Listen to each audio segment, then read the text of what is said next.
제 딸이 기도 제목이 친구들이 우리 오직은혜교회 오는 게 기도 제목이었습니다. 그래서 친구에게 전도를 했대요. 누구누구야 교회 가자. 그러니까 그 친구가 엄마한테 한번 물어보고 교회 가겠다 그랬답니다. 그래서 엄마한테 물어봤대요. 엄마, 나 유은이 교회 가도 돼? 그러니까 그 엄마가 그러더랍니다. 안 돼. 교회 가면 돈 많이 들어. 그러더랍니다. 교회 가면 돈 많이 든다. 사람들이 그렇게 생각하는 사람들이 많은 것 같습니다. 왜냐하면 실제로 교회를 다녀 보신 분들 가운데 헌금을 교회가 강요한다라고 하는 그런 느낌을 받고 또 그런 인식들을 갖고 있는 사람들이 많기 때문이죠. 저희 어머니도 제 친어머니도 사실 제가 이렇게 교회 다닐 때 어릴 때 교회 가지 말라라고 한 그 이유 중에 하나가 돈 많이 들어간다라고 하는 그런 이유였습니다. 그래서 그 옛날 저희 어머니가 살던 동네에는 노래도 있었대요. 그 노래를 제가 잠깐 한번 불러본다면 가사가 참 재밌습니다. 어떻게 이런 가사가 있는지 들어보면 경상도니까 사투리가 나옵니다. 이해하시기 바랍니다. 예수 사랑할라고 예배당에 갔더니 내신 훔쳐갈라고 눈 감아라 하더라. 옛날에는 그 마룻바닥에서 예배를 드리니까 신은 다 저기 있었잖아요. 그러니까 내신 훔쳐갈라고 눈 감아라 그러더랍니다. 2절도 있습니다. 2절도 예수 사랑할라고 예배당에 갔더니 검은 주머니 내놓고 돈 내놔라 하더라. 이런 노래를 저한테 불러주시면서 교회 가면 검은 주머니 내놓고 돈 내놔라 하니까 교회 가면 안 된다. 이렇게 농담 반 진심 반 이렇게 얘기하는 걸 제가 들었습니다. 실제로 뭐 교회 다니는 사람들 가운데서는 막 몇 억을 헌금하신 분들이 있고 집을 팔아서 헌금하시는 분들이 있고 이런 얘기를 들으면 불신자들은 기겁을 할 수밖에 없죠. 또 믿음이 약한 분들은 교회 다니면 그렇게 해야 되나? 이런 생각이 들 수밖에 없는 것이죠. 또 게다가 대형 교회의 어떤 비리들 이런 것들을 고발하는 시사 프로그램들을 보면 막 큰 교회들 막 헌금이 막 수십억 수백억 쌓여 있는 걸 보면서 또 그것을 서로 차지하기 위해서 교회의 파당이 막 이루어져서 싸우고 있는 그런 모습들을 보면 한심해 보이죠. 헌금했더니 결국에는 저렇게 하는구나 이렇게 하면서 사람들 마음속에 헌금에 대한 부정적인 마음 그리고 불편한 마음을 갖게 하는 것입니다. 그러다 보니 사실 오늘날 한국 교회에서 헌금에 대해서 이야기하는 것은 굉장히 민감하고 또 부담스럽고 다루기가 어렵습니다. 헌금에 대해서 설교하게 되면 또 혹은 성도들이 목사님이 헌금에 대해서 강요하는 것은 아닌가, 또 이 헌금이 또 어떤 의미인지 잘 모르는 분들은 그저 그냥 돈 달라고 하는 소리가 아닌가라고 하는 그렇게 받아들이는 것이죠. 그래서 굉장히 민감하고 다루기가 어렵습니다. 그러나 그렇다 하더라도 성경이 헌금을 우리에게 가르쳐주고 있습니다. 헌금은 예배의 한 순서이죠. 우리도 예배의 한 순서 가운데 헌금 시간이 있습니다. 그리고 헌금은 성경에서 권면하고 있는 교회의 아주 중요한 일입니다. 그러기에 헌금에 대해서 가르치고 권면하는 것은 어떻게 보면 부담스러울 수 있지만 목사로서는, 교회로서는 반드시 가르치고 교육해야 하는 내용임은 분명한 것입니다. 사람들이 부담스럽다 하여 그 말을 하지 않고 침묵하고 있는 것은 오히려 진리를 거스르는 일이다 라고 저는 생각합니다. 오늘 우리가 살펴볼 말씀 가운데 우리 5절을 다 같이 한번 읽어보도록 하겠습니다. 9장 5절 시작.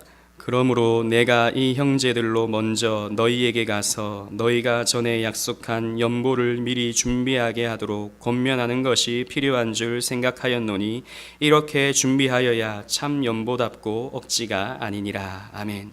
연보를 미리 준비하도록 권면하는 것이 필요한 것이다. 헌금을 준비하는 것은 필요한 것이다. 헌금을 권면하는 것은 필요한 것이다. 그래야 참 헌금이 될 수 있고 억지로가 아닌 기쁨으로 할 수 있는 헌금이 된다. 가르쳐야 된다 라는 것이죠. 사도 바울은 이렇게 헌금에 대한 권면을 오늘 본문 말씀을 통해서 하고 있는 것입니다. 오늘 본문의 배경을 살펴보면 AD 50여년경에 기근으로 인해서 예루살렘 교회가 큰 어려움을 당했습니다. 예루살렘 교회는 소아시아 교회의 어머니 교회죠. 그 예루살렘 교회가 안디옥 교회를 개척하고 또 소아시아의 여러 교회들을 개척하고 결국에는 온 유럽의 교회들을 또 개척하는 일에 시작점이 되지 않았습니까? 예루살렘 교회는 그렇게 핵심적인 어머니 교회로서의 역할을 감당했습니다. 그런데 그 어머니 교회가 기근으로 인해서 어려움을 당하고 있었던 것입니다. 그래서 바울은 고린도 교회가 이 예루살렘 교회를 위해서 헌금해 줄 것을 권면하고 있는 내용이 오늘 본문의 말씀인 것이죠.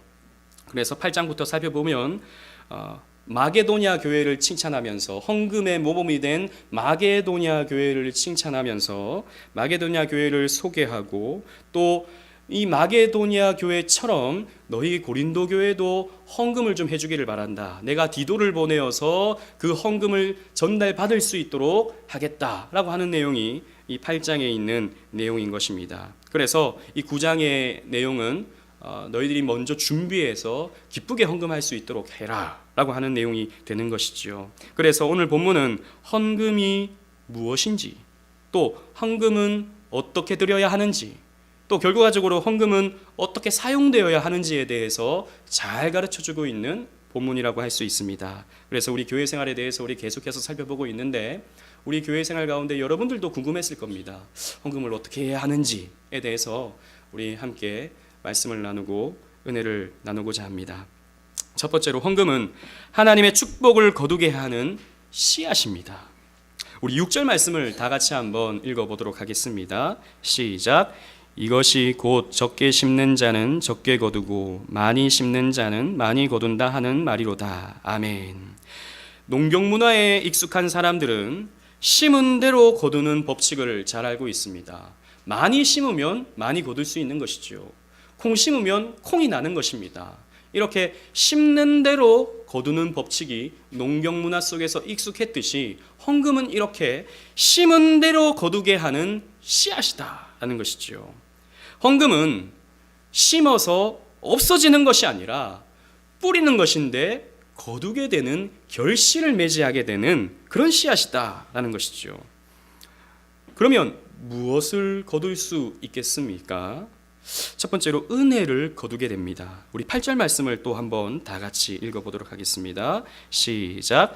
하나님이 능히 모든 은혜를 너희에게 넘치게 하시나니 이는 너희로 모든 일에 항상 모든 것이 넉넉하여 모든 착한 일을 넘치게 하려 하심이라. 아멘. 여러분 돈 싫어하시는 분 여기 계십니까? 나는 돈이 너무 싫어요. 돈은 좀 내가 없었으면 좋겠어요 라고 하시는 분이 혹시 여기 계십니까?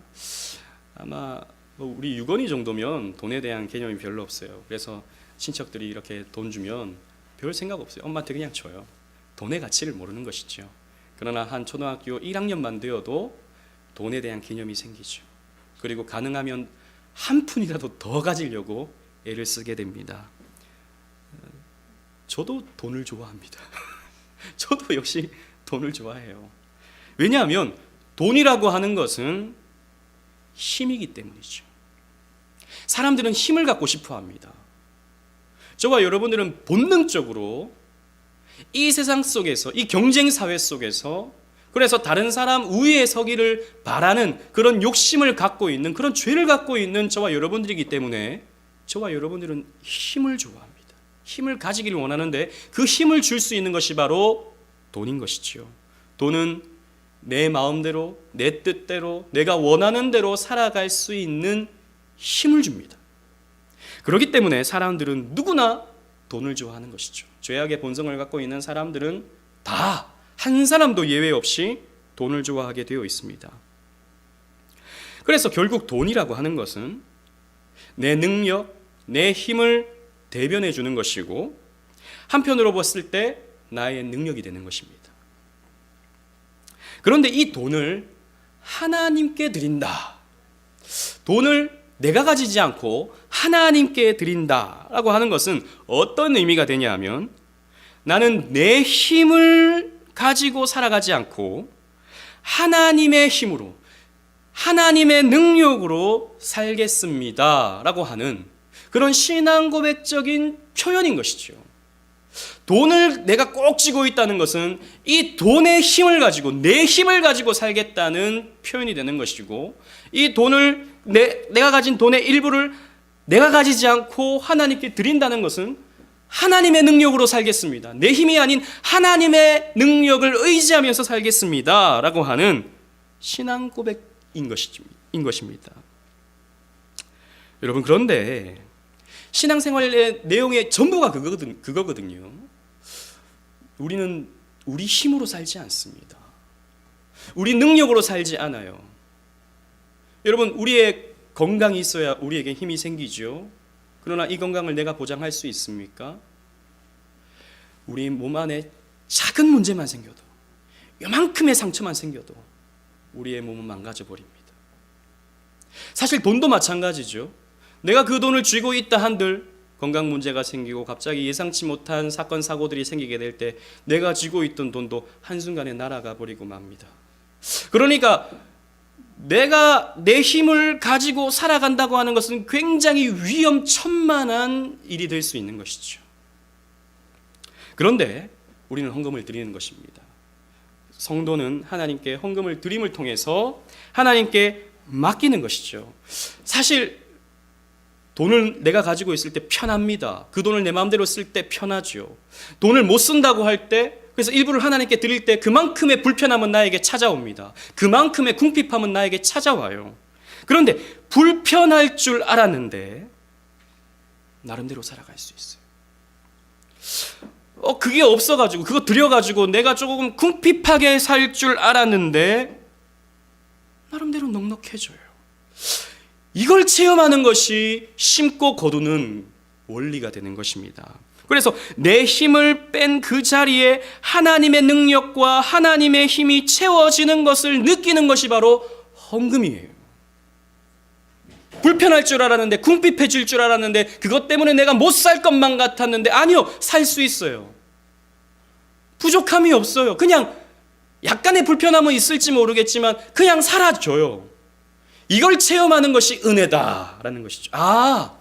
내가 이 돈 내가 꼭 쥐고서 살아가는 게 내 삶의 어떤 내용이 아니라, 내 삶에 나타나는 것이 아니라, 내 것을 포기하고 살았을 때 하나님이 내 삶을 채워주시는구나, 하나님이 내 삶을 이렇게 인도해 주시는구나 라는 것을 체험하는 것이 바로 은혜다라는 것이죠. 그래서 하나님을 더 신뢰하게 되고, 하나님을 더 바라보게 되고, 하나님을 더 의지하게 되는 것이죠.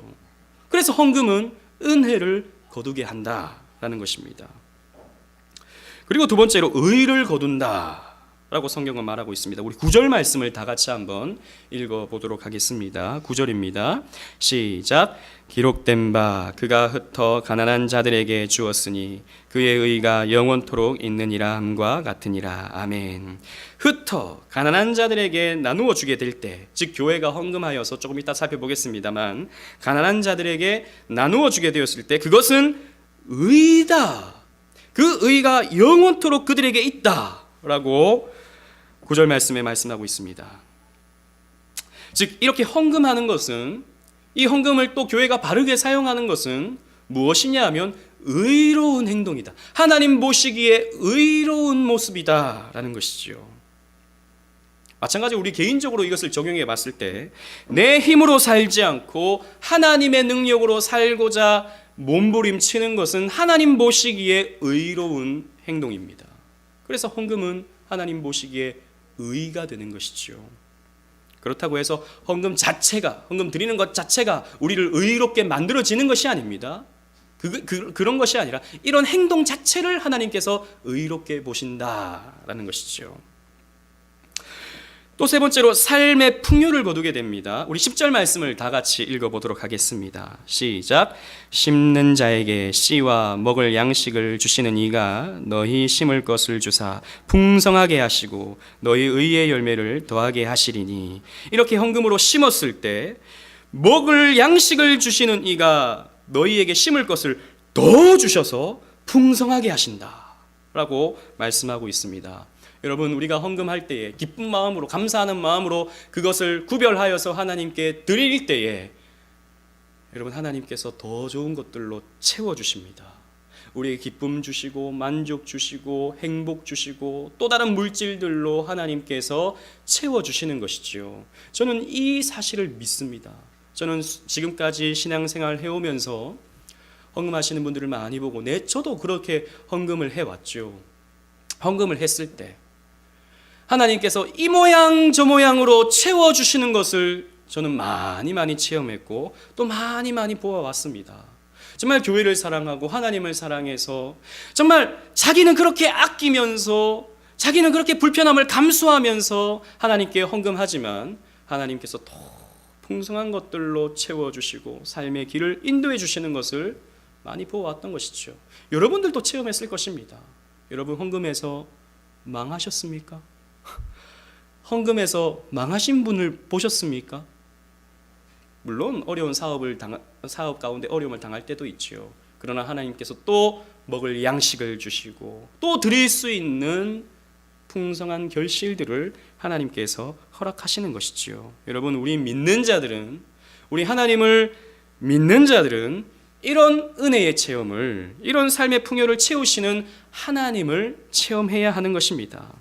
그리고 네 번째로 감사를 넘치게 합니다. 우리 11절 12절 말씀을 다 같이 또 읽어보도록 하겠습니다. 시작.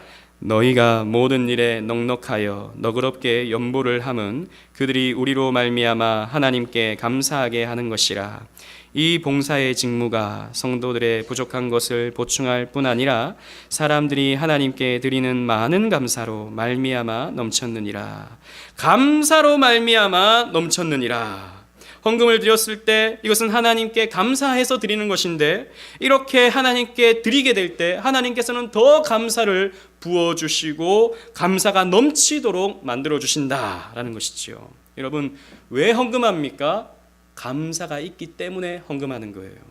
여러분, 헌금은 꼭 해라 하지 않아도 하나님이 주신 그 은혜에 감사가 있으면 자연스럽게 하게 되어 있는 것입니다.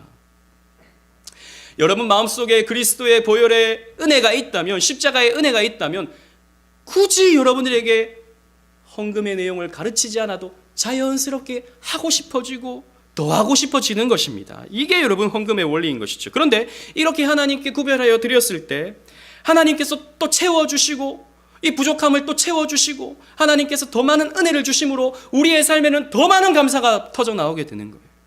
그래서 여러분, 이 헌금을 심는 것은 감사를 거두게 하는 것입니다. 또 마지막 궁극적으로 하나님께 영광이 되는 것이죠. 우리 13절 말씀을 다 같이 읽어보도록 하겠습니다. 시작.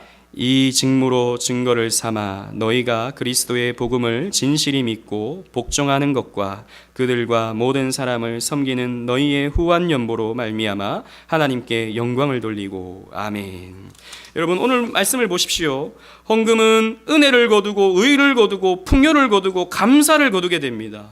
이렇게 은혜로 충만한 것은 결과적으로 하나님께 영광이 된다라는 것이죠. 이렇게 하나님이 채워주시고 돌보아주시고 더 좋은 것들로 부어주실 때 우리는 하나님께 감사를 하게 되고 그것이 궁극적으로 하나님께 기쁨이 되는 것이죠. 또 오늘 본문 말씀, 이 13절 말씀을 곰곰이 살펴보면 어떤 내용이냐면, 이 헌금이 쓰여짐을 통해서 예루살렘 교회가 힘을 얻어서 복음을 잘 전하게 되면 또 많은 사람들이 하나님을 믿게 될 것이 아니냐, 그 자체가 하나님께 영광이 되지 않겠느냐라고 하는 내용이 23절 말씀이 되는 것입니다. 그래서 여러분, 이 헌금이라고 하는 것은 뿌려서 없어지는 것이 아닙니다. 심어서 거두게 되는 것입니다. 이런 은혜를 체험하시는 여러분들이 되시기를 바랍니다. 두 번째로, 헌금은 성경의 원칙에 따라서 드려져야 합니다. 우리 7절 말씀을 다 같이 또 읽어보도록 하겠습니다. 시작.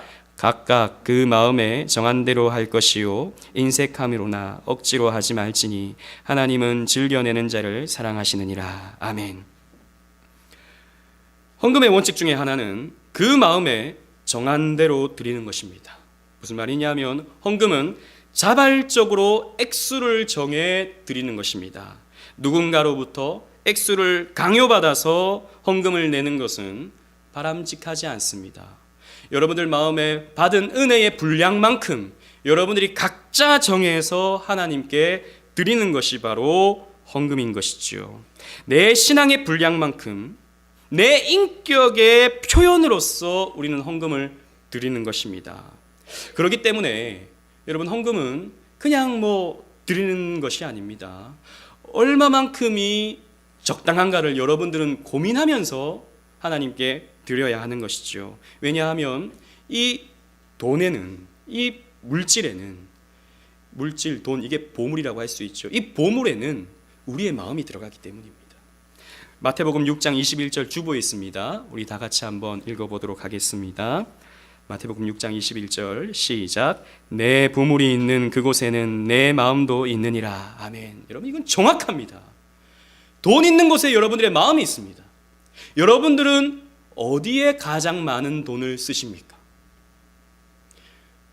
여러분들의 취미 활동을 위해서 돈을 가장 많이 쓰십니까? 그러면 여러분들의 마음은 취미 활동에 가 있습니다. 여러분들은 돈을 어디에 많이 쓰십니까? 자녀들의 교육을 위해서 가장 돈을 많이 쓰십니까? 그렇다면 자녀에게 가장 많은 마음을 두고 있는 것입니다. 물론 액수를 얘기하는 것은 아닙니다. 우리의 마음, 우리가 정성으로 들여가고 있는 그런 곳이 있다면 그게 내 마음이 있는 곳이라는 것이죠. 여러분, 헌금은 이 헌금을 통해서 우리의 인격과 우리의 신앙을 표현하는 것이라 그랬습니다. 그렇기 때문에 정성껏 드리는 것이 옳습니다. 정성을 다해 드리는 것이 바람직한 것이죠. 그러나 그 금액은, 액수는 여러분들이 자발적으로 정해야 되는 것이고 다른 누군가에 의해서 강요되어지거나 결정되어져서는 안 되는 것이죠. 그리고 또 하나의 원칙은 인색함이나 억지로 하지는 말아야 한다는 것입니다. 또 많이는 하고 싶은데 많이 하는 것이 너무 부담돼요. 그래서 이거 어떡하나 고민. 그렇게 고민할 것 같으면 여러분 적게 하는 것이 더 좋습니다. 여러분들이 부담되지 않는 선 안에서, 기쁘게 할 수 있는 선 안에서 드리는 것이 좋습니다. 왜냐하면 좀 이렇게 힘있게 하려고 하다 보면 부담이 생길 수 있거든요. 부담이 생기면 결국에는 인색함으로 갈 수가 있습니다. 그리고 억지로 하게 되는 경우가 생길 수 있습니다. 이것은 헌금에 있어서 바람직하지 않습니다. 또 어떤 분들은 헌금을 하면서, 잘못 배운 분들은 이렇게 생각합니다. 이거 내가 아까워가지고 못 드리고 있으면 하나님이 아이고 괘씸하다, 이걸 아깝다고 못 드리고 있냐 라고 하면서 내가 꼭 쥐고 있는 이거 다 빼앗아 가진 않을까, 빼앗아 가기 전에 내가 적당히 드려야지 라고 생각하는 것, 혹은 내가 이걸 하나님께 드리면 전능하신 하나님, 능력 있으신 하나님이 뻥튀기를 해주셔가지고 곱하기 2로 나에게 채워주시진 않을까, 이런 욕심을 갖고 헌금을 드리는 것, 이것도 하나님 앞에서 계산하는 것입니다. 인색하는 것이죠. 결국에는 나를 위해서 바치는 것입니다. 하나님의 영광을 위해서 바치는 것이 아니라 나를 위해서 바치게 되는 것입니다. 아닙니다, 여러분. 하나님께 감사함으로 드려야 되는 것이지 하나님과 흥정하면서 인색함으로 헌금을 드려서는 안 되는 것입니다. 여러분들이 아깝다 하여, 물론 우리가 믿음이 약하면 그렇게 생각할 수도 있습니다. 안 드린다고 해서, 조금 적게 드린다고 해서 하나님이 여러분들을 벌 주시지 않습니다. 하나님이 여러분들의 것 빼앗아가지 않습니다. 하나님은 그렇게 옹졸하신 하나님이 아닙니다. 우리 하나님을 우리는요 크게 생각해야지 나와 비슷한 인격의 하나님으로 생각하면 절대 안 됩니다. 하나님은 우리 생각보다 더 크신 하나님이셔요. 우리는 기쁘게 헌금을 할 수 있어야 되는 것이죠. 또 억지로 하지 말아야 한다고 말씀하고 있습니다. 한국에는 체면 문화가 있어서 다른 사람의 눈을 의식해 억지로 헌금하게 되는 경우도 있습니다. 그래서 때로는 이 헌금 주머니를 돌리는 것이 성도들에게 있어서 부담스럽게 느껴질 때도 있습니다. 그래서 검은 주머니가 이렇게 돌아갈 때, 헌금 주머니가 돌아갈 때 내가 안 내면 뻘쭘하니까 그냥 드리는 그런 상황이 생길 수 있게 되는 것이죠. 그 억지로 하는 것이거든요. 그렇기 때문에 정말 교회를 바르게 하려고 하는 교회 가운데 헌금에 부담을 안 주려고 하는 것이 아니라 헌금을 바르게 가르치고 교육하려고 하는 교회 가운데서는 헌금을 무기명으로, 혹은 예배 시간이 아닌 그냥 뒤에 헌금함에다가 자발적으로 놓고 들어와서 앉아서 예배하는 것을 원칙으로 삼는 그런 교회도 있습니다. 왜냐하면 이름도 안 쓰고 예배 시간에 주머니 돌려서 누가 내고 안 내고를 볼 수 있게 만드는 것이 아니라 자발적으로 할 수 있도록, 하나님과의 나와의 인격적인 관계 속에서 헌금할 수 있도록 그렇게 만든 교회들을 제가 보았습니다. 어떤 교회들은 그것을 악용해서, 또 큰 교회들 같은 경우에는 성도들에게 또 부담될까봐, 주머니 돌리는 게 부담될까봐 부담 안 주려고 그렇게 하는 교회도 있는 반면에, 이런 성경의 원칙을 따르려고 그냥 헌금함에다가 이름 안 쓰고 무기명으로 헌금을 하는 그런 교회들도 있습니다. 저는 그런 교회들의 결정들, 그런 방식들을 굉장히 존중합니다.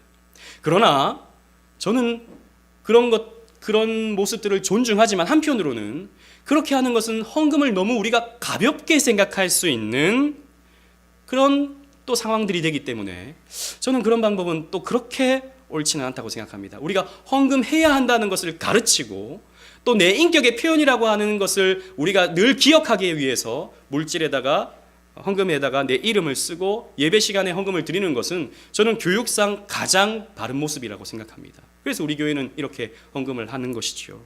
그래서 어떤 누가 헌금을 얼마 하고 누가 헌금을 이만큼 하고 이런 것들을 우리 교회는 공개하지는 않습니다. 자발적인 원칙에 따라서 그것을 가지고 여러분들이 헌금할 수 있도록 하기 위해서 우리 교회는 이런 방식으로 헌금을 하는 것이죠.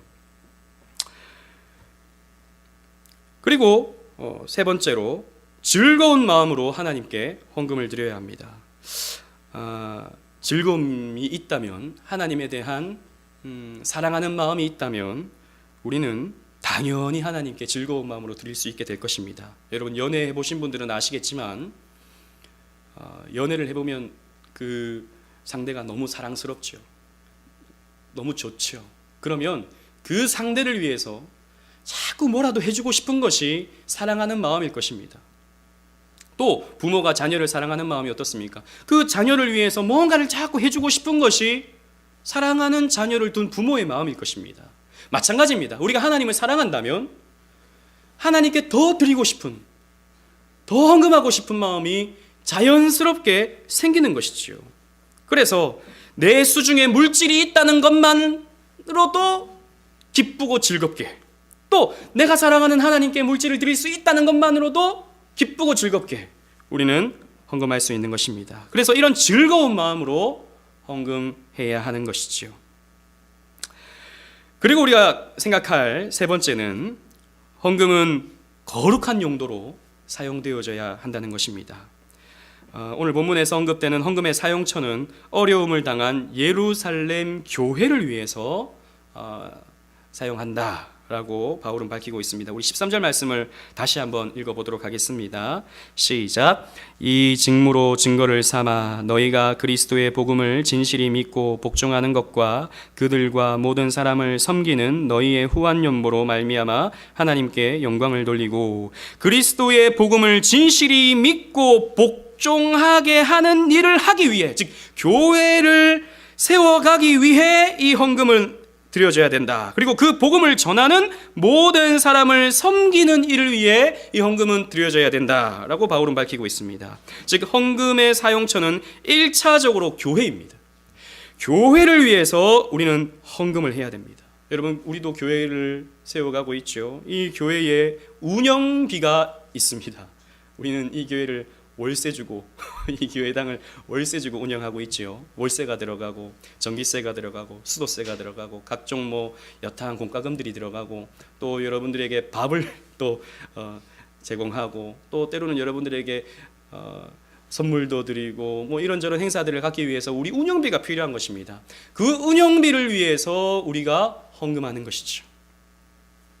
그리고 아까 13절 말씀에 복음을 전하는 모든 사람을 섬기는 일을 위해 라고 했습니다. 또 이 헌금의 사용처는 목사와 같은 복음 전하는 자들의 생활비를 위해서 헌금하는 것입니다. 그래서 목사는 말씀과 기도에 전무해야 하는데 이 전무하기 위해서는 생활이 어렵잖아요. 생활이 안 되잖아요. 그 전무할 수 있도록 성도들이 복음 전하는 자들을 위해서 헌금하는 것입니다. 그래서 저는 여러분들에게 사례비를 받아서 생활하게 되는 것이죠. 이것은 구약시대도 마찬가지였습니다. 구약시대의 11조는 성전 유지와 성전 업무를 보는 레위인들을 위해 쓰여졌습니다. 우리 민수기 18장 21절 주보에 있습니다. 우리 다 같이 한번 읽어보도록 하겠습니다. 시작. 내가 이스라엘의 11조를 레위 자손에게 기업으로 다 주어서 그들이 하는 일 곧 회막에서 하는 일을 갚나니.